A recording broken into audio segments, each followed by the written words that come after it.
வணக்கம். நான் இன்றைக்கி எங்கேயும் வந்திருக்கிறேன்னா ஆலி ஏரியாவில் வேர்ஹவுஸ் ஏரியா. இங்கே உள்ள வேர்ஹவுஸ் எப்படி இருக்குது, ஏதோ ஒரு வேர்ஹவுஸ் உள்ளேயும் போய் பார்ப்போம், இந்த ஏரியாவும் சுற்றி பார்ப்போம். இங்கே கம்ப்ளீட்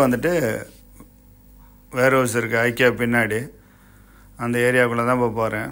இப்போ இந்த லெஃப்ட் சைடு உள்ளதெல்லாம் ஹவுசிங் யூனிட்டு. நான் இப்போ போகிறது வேர்ஹவுஸ் ஏரியா. ஒரு 15 வருஷம் முன்னாடி இந்த ஏரியாவில் பார்த்திங்கன்னா எனக்கு தெரிஞ்ச கொக்கோ கோலா ஃபேக்ட்ரி தான் இங்கே இருந்துச்சு. இப்போ பார்த்தீங்கன்னா நிறைய இந்த ஏரியா டெவலப் ஆகிருக்கு. நிறைய லேபர் அக்காமடேஷன் இங்கே இருக்குது. எல்லா கம்பெனியோட வேர்ஹவுஸ் மெயினாக இங்கே தான் இருக்குது. இந்த ஏரியா எப்படி இருக்குது, இங்கே வேர்ஹவுஸ்லாம் எப்படி இருக்குது, எல்லாத்தையும் சுற்றி பார்ப்போம். நான் ஒவ்வொரு வீடியோவிலையும் ஏதாவது ஒரு மெசேஜை, ஒரு இன்ஃபர்மேஷனை ஷேர் பண்ணுறது, அதே இந்த ஏரியாவை சுற்றி பார்த்துக்கிட்டே அவங்கள்ட்ட பேசிக்கிட்டு போகலான்னு நினைக்கிறேன். அதாவது பங்க்சுவாலிட்டி.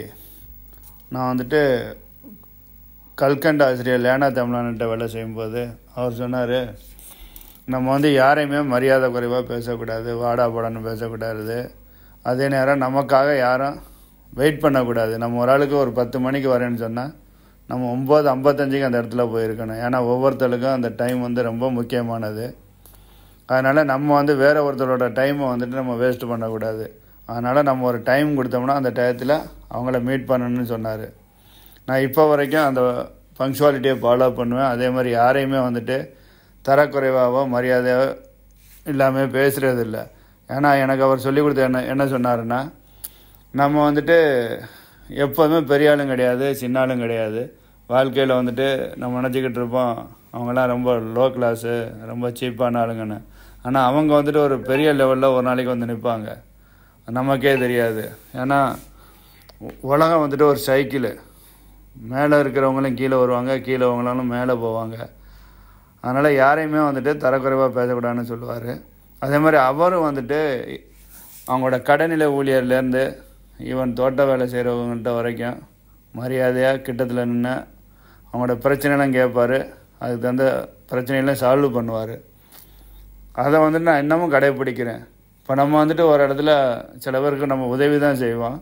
இப்போ நம்ம ஒரு 5 மணிக்கு வர்றேன் அப்படின்னு சொன்னோம்னா நம்ம போயிட்டு 5 மணிக்கு காத்துக்கிட்டு நிற்கன்னா அவங்க 5:15, 5:30, 5:45 வருவாங்க. கேட்டால் அதுக்கு ஒரு ரீசன் சொல்லுவாங்க. ஏன்னா நம்ம அவங்களுக்கு ஹெல்ப் பண்ணுறோம்.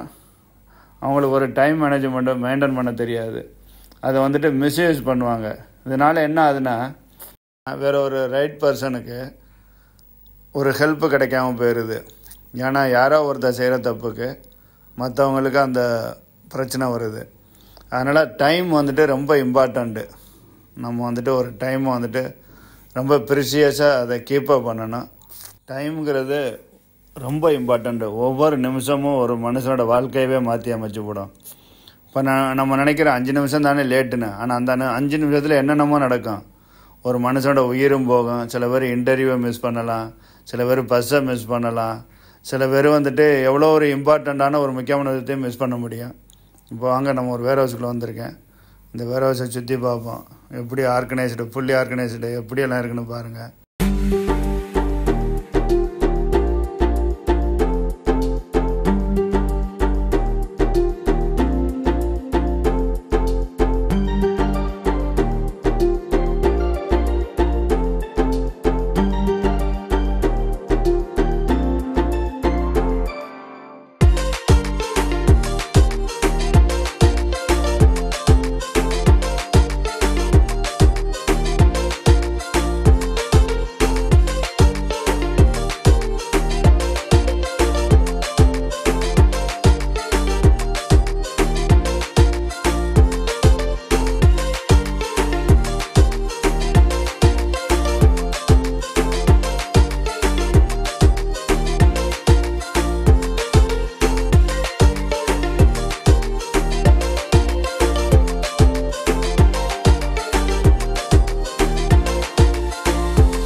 இப்போ வந்து நம்ம இந்த வேர் ஹவுஸை சுற்றி பார்த்தோம்.